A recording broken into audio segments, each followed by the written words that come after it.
तो चलिए बच्चों, आज हिंदी चेतना क्लास में आपका स्वागत है।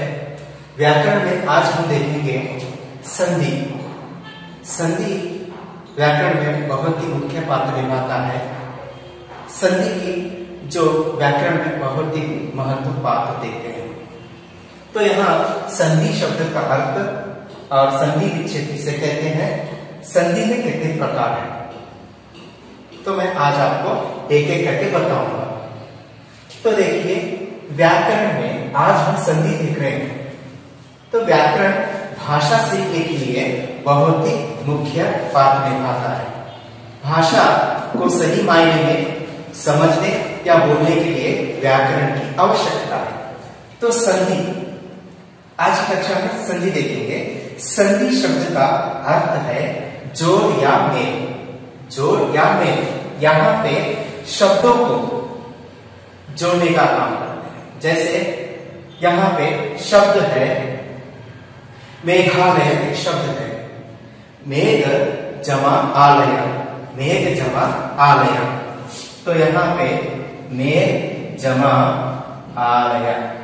तो यहाँ पे हम देखते हैं, यहाँ पे दो शब्द मिले हमें, शब्द के पहला वर्ण और शब्द का दूसरा वर्ण। यहाँ पे अ आता है तो यहाँ पे आ आता है, दोनों मिलकर अंत में आ का रूप धारण करते हैं। तो यहाँ पे वर्ण मेल की इस प्रक्रिया को संधि कहा जाता है। संधि शब्द का अर्थ होता है जोड़ या मेल। यहाँ पे वर्णों का मेल होता है। जैसे कि यहाँ पे देख रहे हैं आप अ और आ, ये दोनों मिलकर आ का रूप धारण करेंगे। तो वर्ण मेल की प्रक्रिया को संधि कहा जाता है। तो बच्चों चलिए, आपको संधि शब्द का अर्थ मैं और एक बार बताना चाहता हूँ। संधि शब्द का अर्थ है जोड़ या मेल। वर्ण मेल की प्रक्रिया को, वर्ण मेल की प्रक्रिया को संधि कहते हैं। अब संधि विच्छेद क्या है? संधि विच्छेद शब्दों को अलग अलग करने की प्रक्रिया को, अलग अलग करने के नियम को, अलग अलग करने के प्रक्रिया को संधि विच्छेद कहते हैं। विच्छेद शब्द का अर्थ होता है अलग करना, अलग करना। जैसे यहाँ पे कुछ दो शब्द लिए हैं मैंने। जैसे देखिए, परमेश्वर, परमेश्वर एक शब्द है, इसको अलग अलग करना है, जैसे विच्छेद करना। तब हम परमेश्वर शब्द विच्छेद करते हैं तो यहाँ पर दो शब्द मिलते हैं, परम जमा ईश्वर। दोनों शब्द मिलाकर यहाँ पे पहला शब्द दूसरा शब्द, तो यहाँ पे दोनों शब्द मिलाकर बनता है परमेश्वर। यहाँ ये संधि विच्छेद कहलाता है। शब्द विच्छेद, शब्द को अलग अलग करना। तो दूसरा शब्द है धर्मात्मा, धर्मात्मा। जैसे कि देखिए, दो शब्द है यहाँ पे, संधि विच्छेद करने से दो शब्द मिलते हैं। जैसे धर्म और आत्मा। जैसे कि आपको बता रहा था मैं, शब्द विच्छेद करते ही हमें दो शब्द मिलते हैं। जैसे पहले शब्द का अंतिम स्वर, दूसरे शब्द का पहला स्वर। पहले शब्द के अंतिम वर्ण में और दूसरे शब्द के पहले वर्ण में कौन सी ध्वनि छिपी है देखना है। उसके माध्यम से ही हम संधि के नियम को जानकर हम संधि विच्छेद कर पाएंगे। जैसे कि परमेश्वर, यहाँ पे अ आता है तो यहाँ पर ई आता है। जैसे अ प्लस ई मिलाते हैं, अ जमा ई मिलाते हैं तो दोनों मिलकर बनता है ए। तो ये गुण संधि का उदाहरण है। मैं आए तो अगले दिनों में मैं आपको अगली कक्षा में इसका नियम और संधि के प्रकार बताऊंगा।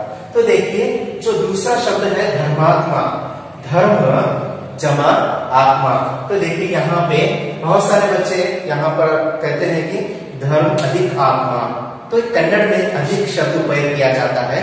तो हिंदी में जो यहाँ पे ये जो चिन्ह है जमा, प्लस को जमा कहते हैं, याद रखिए। धर्म जमा आत्मा, चाहे प्लस से कह सकते हैं आप, अधिक इसको नहीं कहना है आपको। धर्म यहाँ पे अ आता है तो यहाँ पे आ आता है। यहाँ पे दोनों मिलाकर अ आ मिलाकर अंत में आ बनता है। ये दीर्घ संधि को उदाहरण है। तो ये शब्द विच्छेद की प्रक्रिया है। तो तो अगला देखते हैं संधि के भेद, संधि के प्रकार। संधि में कुल 3 प्रकार माने जाते हैं। तो देखिए, मैं पहले आपको बता रहा था संधि शब्द का अर्थ। संधि शब्द का अर्थ होता है जोड़ या मेल, वर्ण मेल की प्रक्रिया को, अक्षरों के मेल की प्रक्रिया को, अक्षरों को हम जोड़ते हैं तो वहां पर एक रूप धारण करते हैं। इस प्रक्रिया को संधि कहते हैं। शब्दों को अलग अलग करने की प्रक्रिया को संधि विच्छेद कहते हैं। तो अगला है संधि के भेद। भेद माने प्रकार, टाइप्स ऑफ संधि। संधि में कुल 3 प्रकार है। पहला है स्वर संधि, दूसरा है व्यंजन संधि और तीसरी है विसर्ग संधि। संधि में कुल 3 प्रकार है, स्वर संधि, व्यंजन संधि और विसर्ग संधि। तो बच्चों याद रखना है संधि में कुल 3 प्रकार है, स्वर संधि, व्यंजन संधि और विसर्ग संधि। अब आपको मैं बताऊंगा स्वर्ग संधि में कितने प्रकार है, स्वर्ग संधि किसे कहते हैं। अब इधर देख सकते हैं आप स्वर संधि। जब दो स्वर मिलकर एक नया रूप धारण करते हैं तो वहां स्वर संधि कहलाती है। जब 2 स्वर मिलते हैं तो आपको पता होगा स्वर में ह्रस्व स्वर, दीर्घ स्वर, प्लुत्व स्वर बोल के 3 तरह के हम वहां पर प्रकार देखते हैं।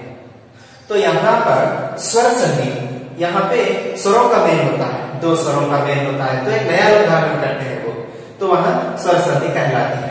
जैसे कि उदाहरण, यहाँ पे अ और ई, ये 2 स्वर है, एक नया रूप धारण किया हुआ है, अ जमा ई, तो दोनों ही स्वर है, ये ह्रस्व स्वर है, ये दीर्घ स्वर है, तो अंत में एक नया रूप धारण किया है, तो यहाँ स्वर संधि कहलाता है। तो स्वर संधि में कुल 5 प्रकार माने जाते हैं। स्वर संधि के कुल 5 प्रकार है। पहला है दीर्घ संधि, दूसरा है गुण संधि और तीसरी संधि है वृद्धि और चौथी है यण संधि और 5वीं है अयाटी संधि। तो देखिए संधि में 3 प्रकार है, स्वर संधि में 5 प्रकार है, दीर्घ संधि, गुण संधि, वृद्धि संधि, यण संधि, अयाटी संधि। आपको मैं एक बात बताना चाहता हूँ, आपको संधि याद रखना है तो संधि के नियम को याद रखना है, संधि के फॉर्मूले को याद रखना है। जैसे गणित पढ़ते समय आपको फॉर्मूला याद रखना रहता है ना, वैसे ही संधि को आप पढ़ते हैं तो आप उसके नियम को जानना आवश्यक है। आप संधि के नियम को नहीं जानेंगे तो संधि विच्छेद नहीं हो पाएगी। तो देखिए स्वर संधि के कुल 5 प्रकार है, दीर्घ संधि, गुण संधि, वृद्धि संधि, यण संधि और अयाटी संधि। तो यहाँ संधि कुल मिला के संधि में 3 प्रकार देखते हैं हम, स्वर संधि, व्यंजन संधि, विसर्ग संधि। और स्वर संधि में 5 प्रकार है, दीर्घ संधि, गुण संधि, वृद्धि संधि, यण संधि, अयाटी संधि। तो देखिए संधि शब्द का अर्थ होता है शब्द जोड़ या मेल, और संधि विच्छेद शब्दों को अलग अलग करने की प्रक्रिया को संधि विच्छेद कहते हैं। तो बच्चों यहाँ पे स्वर संधि में कुल 5 प्रकार मैं आपको बताया हूँ, दीर्घ संधि, गुण संधि, वृद्धि संधि, यण संधि और अयाटी संधि। तो देखिए बच्चों अब आगे देखते हैं हम,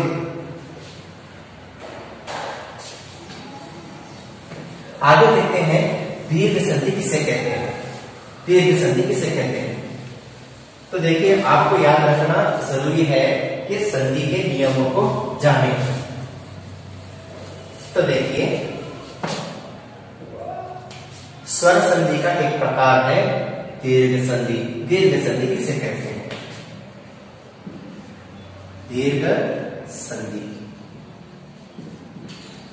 हाँ, तो देखिए दीर्घ संधि, दीर्घ संधि जैसे इसका नियम है अ, आ, ई, उ, अ, रू के बाद, रू के बाद वे स्वर भी ह्रस्व या दीर्घ आए तो अंत में अंत में आ, ई, उ और रू हो जाते हैं। तो याद रखिए दीर्घ संधि का नियम है अ, आ, ई, उ और रू के बाद वे स्वर ही ह्रस्व या दीर्घ, ये देखिए कितने आप अ से लेकर रू तक स्वर देखे गए हैं। 1 2 3 4 5 6 7 स्वर है। इसमें ह्रस्व स्वर भी है, दीर्घ स्वर भी है, ह्रस्व भी है, दीर्घ भी है। मगर यहाँ बाद में अ से लेकर रू तक ह्रस्व या दीर्घ आए तो अंत में आ, ई, उ और रू हो जाते हैं। और एक अर्थ में मैं समझाना चाहूंगा आपको, और एक अर्थ में समझाना चाहूंगा। तो देखिए जैसे दीर्घ संधि के मूल अक्षर 4 है, आ, ई, उ और रू। ये 4 दीर्घ संधि के मूल अक्षर है। मूल अक्षर माने दीर्घ संधि से ही यहाँ पर 4 अक्षर हम देखते हैं। तो देखिए जैसे कि अ कौन कौन से वर्णों के मिलन से आ का उदाहरण हुआ है। जैसे देखिए अ प्लस आ प्लस अ प्लस आ प्लस आ। देखिए अ जमा आ जमा आ जमा आ जमा आ। तो यहां पर हुआ आ। देखिए और एक अर्थ समझाता हूं मैं, अ आ के बाद अ आ आता है तो अंत में आ ही होता है। नेक्स्ट ई, कौन कौन से वर्णों के मिलन से 2 वर्ण मिलकर के नया उदाहरण करके बता रहा था मैं आपको। तो देखिए यह 2 वर्ण है, अ प्लस आ बना है आ प्लस अ यहां बना है अ प्लस अ ये भी बना है आ प्लस आ बना है आ। तो अगला देखते हैं ई कौन कौन से वर्णों के मिलन से हुआ है। ई प्लस ई प्लस ई, ई जमा ई जमा ई। तो देखिए यहां पे ई और ई और ई यहाँ पे दीर्घ है, दीर्घ ह्रस्व है, ह्रस्व है, ह्रस्व दीर्घ है। तो अंत में हुआ दीर्घ स्वर। देखिए मैं आपको बता रहा था अ आ ई उ और रू के बाद वे ह्रस्व या दीर्घ स्वर आए तो अंत में दीर्घ स्वर में परिवर्तन होते हैं। तो देखिए ह्रस्व है, ह्रस्व दीर्घ है, दीर्घ है, तो दीर्घ ह्रस्व है तो अंत में बना है दीर्घ स्वर। यहाँ पे भी देखते हैं दीर्घ। तो उ कौन कौन से वर्णों के मिलन से बना है, उ कौन कौन से वर्णों के मिलन से बना है। तो देखते हैं यहाँ पे उ प्लस उ प्लस उ जमा उ जमा उ। तो यहाँ पर बना है उ, दीर्घ। तो ह्रस्व दीर्घ हुआ, दीर्घ ह्रस्व। तो यहाँ पर बना है दीर्घ स्वर। तो देखिए रू, और रू कौन कौन से वर्णों के मिलन से बनता है। देखिए रू प्लस रू, उसके बाद बना है रू। तो रू के सामने रू आता है तो रू ही बनता है। और एक अर्थ में समझाना चाहूंगा मैं आपको, एक नियम है दीर्घ संधि की याद रखने का नियम है। जैसे कि अ आ के सामने अ आ आता है तो आ ही बनता है, ई के सामने ई आता है ई होता है, और उ के सामने उ आता है तो उ ही होता है, रू के सामने रू होता है तो रू ही होता है। और एक अर्थ में मैं आपको समझाना चाहूंगा। तो यहाँ पे मैं पहले ही बता रहा था आपको, संधि को याद रखना तो उसके नियम को याद रखना आवश्यक है। जैसे देखिए अ आ के सामने अ आ आए तो आ बनता है, आ हो जाता है। ई और ई के सामने ई आए तो ई हो जाता है। हाँ, नेक्स्ट ऊ और ऊ के सामने, ऊ और ऊ के सामने ऊ आता है तो ऊ हो जाता है। हाँ, नेक्स्ट रू और रू के सामने रू और री आता है तो रू भी बन जाता है। तो देखिए बच्चों, याद रखिए दीर्घ संधि के मूल अक्षर है आ, ई, ऊ और ऊ। जैसे कि मैं आपको उदाहरण दूंगा, देवालय, देवालय, नेत्रालय, कवींद्र,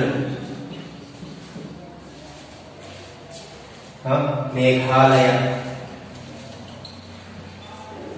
तो यहाँ पे देवालय, कुछ बच्चे संधि विच्छेद करते समय जैसा शब्द है वैसे ही विच्छेद करने के लिए देखते हैं, ये वहां गलत हो सकता है।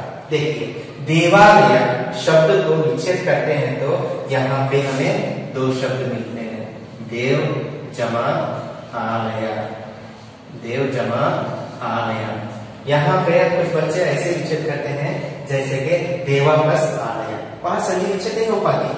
तो सही मायने में इसका विच्छेद है देव जमा आलय। यहाँ पे अ हो गया, उसके बाद आ हो गया, तो आप देख सकते हैं यहाँ पे दोनों मिलाकर आ के पास, यानी आ के सामने आ आता है तो के सामने आ आता है तो यहाँ पर आ ही बन जाता है। नेक्स्ट नेत्रालय, नेत्र जमा आलय, नेत्रालय। यहाँ पे अ है, उसके बाद आ हो गया, तो दोनों मिलाकर हो गया आ। नेक्स्ट कवींद्र, यहाँ देखिए कवींद्र, कवि जमा इंद्र। तो यहाँ पर ई देखते हैं, उसके बाद ई देखते हैं, दोनों ही रुस्व है तो अंत में दीर्घ होना है। नेक्स्ट मेघालय है, मेघालय, मेघ जमा आलय। तो बच्चों यहाँ पर आज की कक्षा में व्याकरण में हम संधि देखे हैं, संधि के प्रकार और संधि किसे कहते हैं, उसके बाद हम स्वर संधि में कितने प्रकार है वो भी देखे हैं।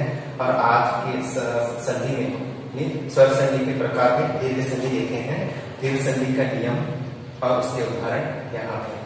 आज की कक्षा में इतना ही। अगली कक्षा में हम देखेंगे गुण संधि, वृद्धि संधि, यण संधि और अयादी संधि। ठीक है, उसके बाद देखेंगे स्वर संधि के प्रकार देखे हैं, उसके बाद अगला देखेंगे व्यंजन संधि और विसर्ग संधि। ठीक है, थैंक यू सबका, धन्यवाद, बहुत बहुत धन्यवाद, थैंक यू।